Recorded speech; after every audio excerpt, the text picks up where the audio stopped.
Raccontare ogni anno da 40 anni l'agricoltura in montagna. E questo è il nastro tagliato oggi dal presidente di Longarone Fiere Gianangelo Bellati con Agrimont, la fiera che vede presenti quasi 280 aziende del primario, di cui moltissime trevigiane. Per Longarone Agrimont sicuramente rappresenta un po' di storia di Longarone Fiere ed è una delle più importanti manifestazioni dopo la mostra del gelato e Arredamont. Spazi esauriti da tempo, segno di grande attività e di grande interesse per l'imprenditoria della terra.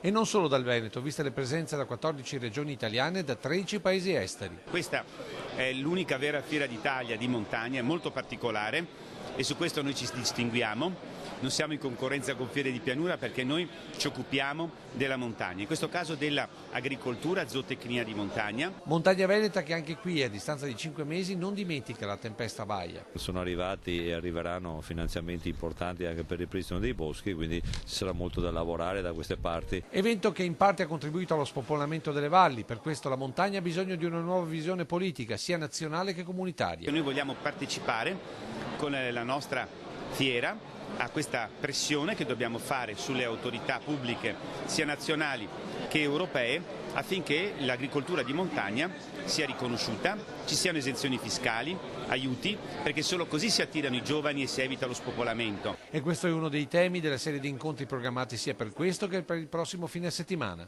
E tra questi anche una diversa politica da proporre direttamente ai cittadini. Può fare degli acquisti mirati cercando di portare a tavola i prodotti ottimi, di altissima qualità delle nostre bellissime montagne. In questo modo le aziende agricole rimangono sul territorio ed in questo modo possiamo in qualche maniera continuare a poter vedere bellissimi prati e una montagna molto curata.